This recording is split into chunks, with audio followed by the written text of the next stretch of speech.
मी माझा पहिला परिचय देतो। मी प्रभाग क्रमांक 9 सुतारवाडी, सोमेश्वरवाडी, पाषाण, बानेर, बालेवाडी, म्हाळुंगे या भागातून मी शिवयुतीचा महाराष्ट्र नवनिर्माण सेनेचा अधिकृत उमेदवार आहे आणि ह्या भागामध्ये प्रचार करताना मला चांगला लोकांचा प्रतिसाद येतोय।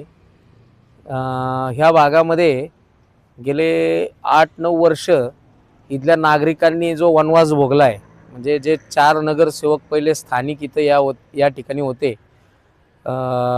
3 भारतीय जनता पार्टीचे होते, एक NCPचे होते। ह्या भागामध्ये अक्षरशः त्यांनी कोणत्याही प्रकारचं कामच केलेलं नाहीये। तो रोष नागरिकांमध्ये आता सध्या या प्रचाराच्या माध्यमातून मला दिसून येतोय आणि त्यांचा रोष राहणं हा नक्कीच रोष असावा असं मलाही वाटतं, कारण का खरंच त्यांनी काहीच काम केलेलं नाही।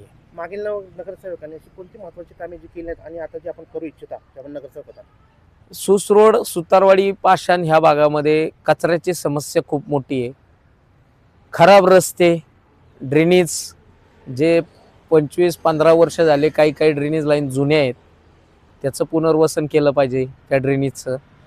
या सुसरोड भागामध्ये फुटपाथ मोठे केलेत, अतिक्रमण झालेलं आहे फुटपाथवरती, नागरिकांना, ज्येष्ठ नागरिकांना चालता येत नाहीये आणि ज्या फुटपाथवरती अतिक्रमण झालंय तिथले स्थानिक लोक त्यांचं मोबदला घेतात ते।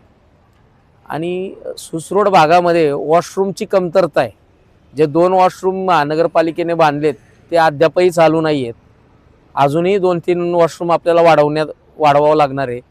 ह्या भागामध्ये बरेचसे असे रिझर्वेशन आहेत की तिथं आपल्याला नाना-नानी पार्क करू शकतो, विरंगुळा केंद्र होऊ शकतं।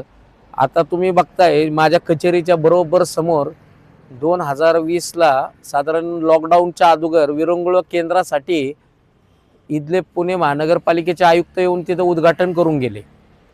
4 नगरसेवक सुद्धा होते उद्घाटनाला, पण त्यानंतर तो निधी सुद्धा आला, पण ते विरंगुळा केंद्र अद्यापही अजूनही उभारलं नाहीये। त्यांना कारण वेगळी सांगण्यात आलेली आहे की त्यात आरक्षण चेंज झालंय, अमकं झालंय। म्हणजे हे सगळ्या गोष्टी जे बिल्डरच्या सोयीनुसार व्हायला लागल्यात असं आम्हाला वाटतं।